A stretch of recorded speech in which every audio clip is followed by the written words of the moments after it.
Now we can start talking about the most special and elite of all the shapes in geometry, the regular polygons. To begin, we need to discuss this very funny word, regular.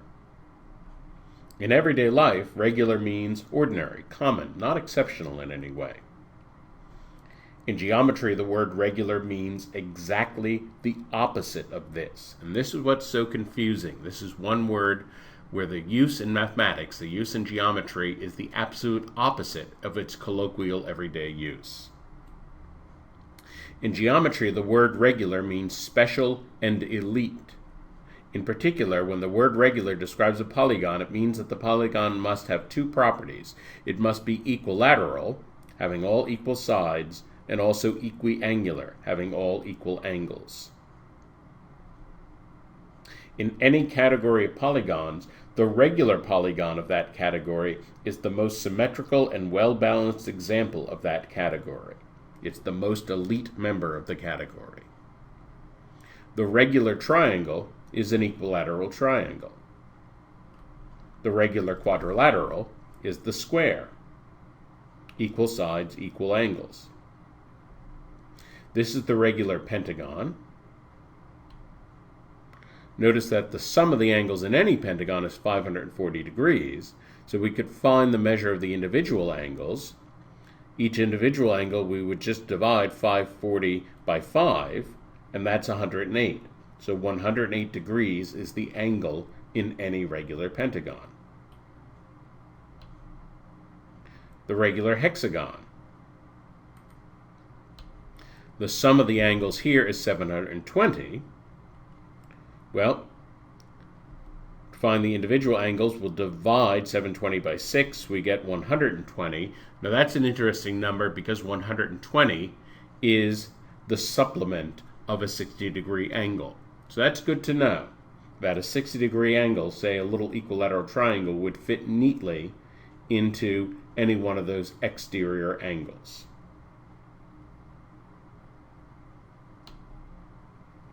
Now, a seven-sided shape, we haven't really talked about these. So technically, a seven-sided shape is called a regular heptagon.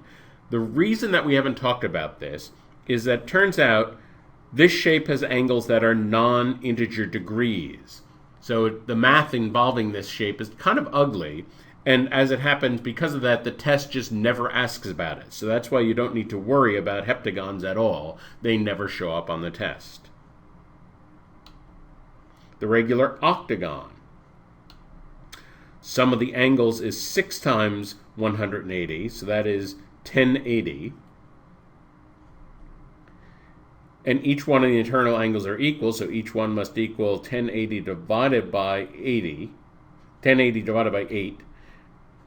So cancel a factor of 2, that's 540 divided by 4. Cancel another factor of 2, that's 270 divided by 2. 270 divided by 2 is 135 degrees. Now that's an interesting angle because that is the supplement of a 45-degree angle. And so that's a fact that can be very useful, that the supplement of a 45-degree angle is exactly what every angle in the regular octagon equals.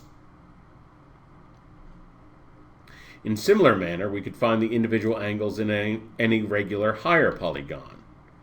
Because we know all the angles, we could also find angles formed by the diagonals. So this is a relatively hard problem. Pause the video and think about this a little bit, and then we'll talk about this.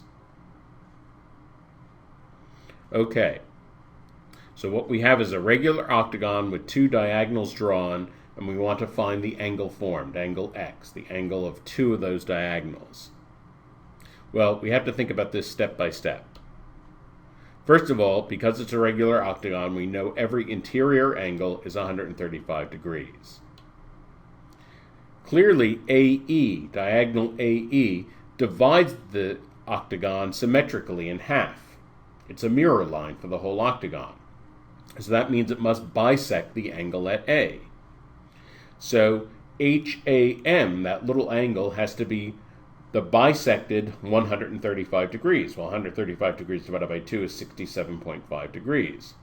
So that is the angle HAM, this angle right here. So we have found that angle. Now put that aside. Now look at quadrilateral ABCH. We know that the sum of the angles in any quadrilateral is 360. We know that two of the angles, the angle at A and the angle at B, are 135 degrees. Well, if you look at that shape, we realize that is a trapezoid, and because AH equals BC, it's a symmetrical trapezoid.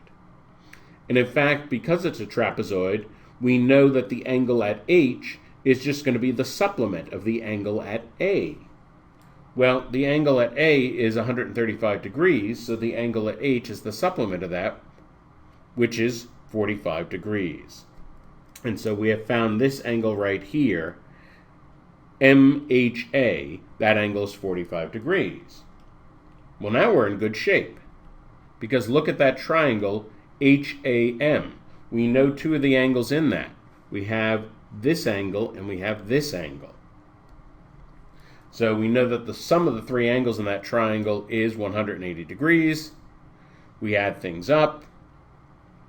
We subtract 180 minus 112.5, and we get 67.5. So it turns out that, in fact, that is a little isosceles triangle, believe it or not, because two of the angles are equal. But now that we've found angle AMH, well, the angle we're interested in is just the vertical angle of that, so it has to be equal. So that means that x equals 67.5 degrees. So that is an example of a very, very hard problem. A problem like that could appear among the hardest problems on the quant section. In summary, regular polygons have all equal sides and all equal angles.